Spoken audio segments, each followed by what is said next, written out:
guys হঠাৎ কি হ'ল সিদ্ধাৰ্থ শৰ্মা অৰ্থাৎ কেকে ছাৰৰ কিয় ক্ষমা খুজিলে কেকে ছাৰে কি ক'লে কেকে ছাৰে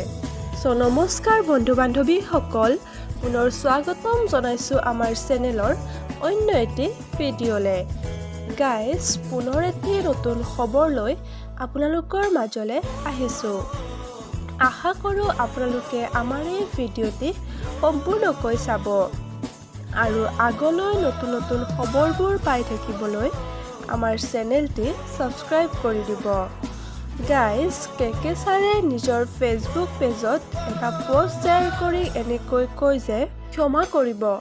মানুহৰ জীৱনে দেখোন স্থায়ী নহয় কাল্পনিক চৰিত্ৰ এইটোনো কি মোক যে ইমান খং কৰিছে গালি পাৰিছে বিশ্বাস কৰক মই লাজ পোৱা নাই মোৰ পৰিয়ালটোৰ ওচৰতো লাজ পোৱা নাই পাৰক হেঁপাহ পলুৱাই মোক গালি পাৰক মোক এনেকৈ গালি পাৰক যাতে আগলৈ মই নতুন চৰিত্ৰ এটা কৰিবলৈ 10 বাৰ ভাবিব লাগে 10 বছৰত 9-10টামান চৰিত্ৰ কৰি আপোনালোকক বিনোদন দিলোঁ ডেংগু হওঁতে কৰোণা হওঁতেও জমাই গ'লোঁ বহুত মৰম দিলে গালি দিয়াৰ অধিকাৰ কিয় নাথাকিব কাৰণ আপোনালোকে মোক চিনি পায় মই নুশুনি কোনে শুনিব